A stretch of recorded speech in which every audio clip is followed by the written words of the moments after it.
Ako ng 1 1/4 cup na egg white. Ito kasi yung naggawa kasi ako ng leche flan, guys. Kaya gagawa ko ng cake.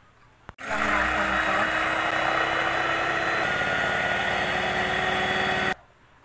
Flour. All-purpose flour.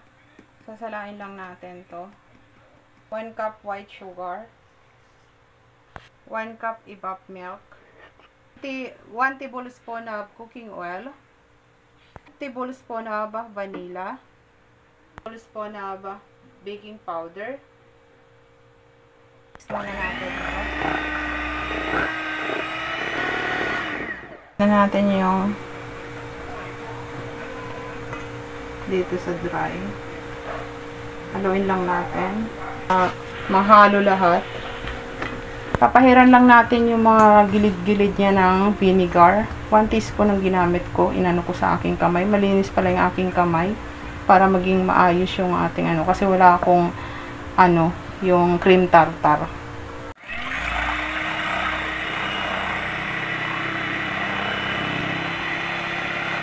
Kumuha lang natin yung sugar.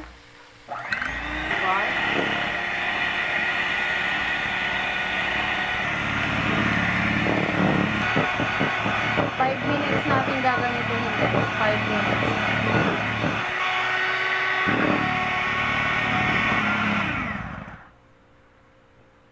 So, already done na yung ating ganda ng tartar, guys. So, hindi siya nahuhulog. Kailangan ganyan yung tartar natin. So, ngayon dahan-dahan natin ilagay yung ating tartar dito sa ating butter. Ayan, dahan-dahan lang natin ihahalo. Ayan. Halo-haloin lang natin to. So, halo-haloin lang natin to. Kasi nalo na natin lahat ng tartar. Maging ganito na siya.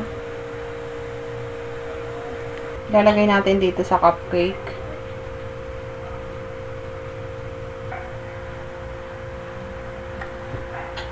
Malinis pala yung aking kamay. Hindi na ako nag-glove. Cooking glove. Kasi malinis naman na yan, guys. Ang aking kamay. Ilagyan na natin, guys, ng toppings.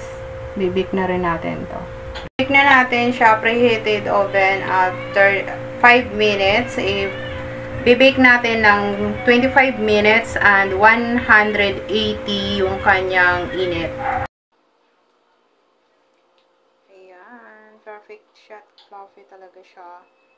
At para siyang yung cupcake or cheesecake na bibili sa mga grocery. My own recipe. Cupcake, fruit cupcake. Ito yung binake ko at para sa New Year or holiday. Pag na-upload ko siguro to, tapos na yung New Year. Tikman natin.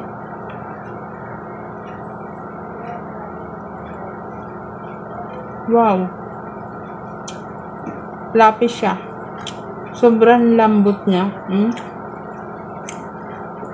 At tama lang yung kanyang tamis, tama lang. Please subscribe to my YouTube channel and follow my Facebook page. If you buy something, please click the yellow basket and my TikTok shop. Bye guys. Thank you.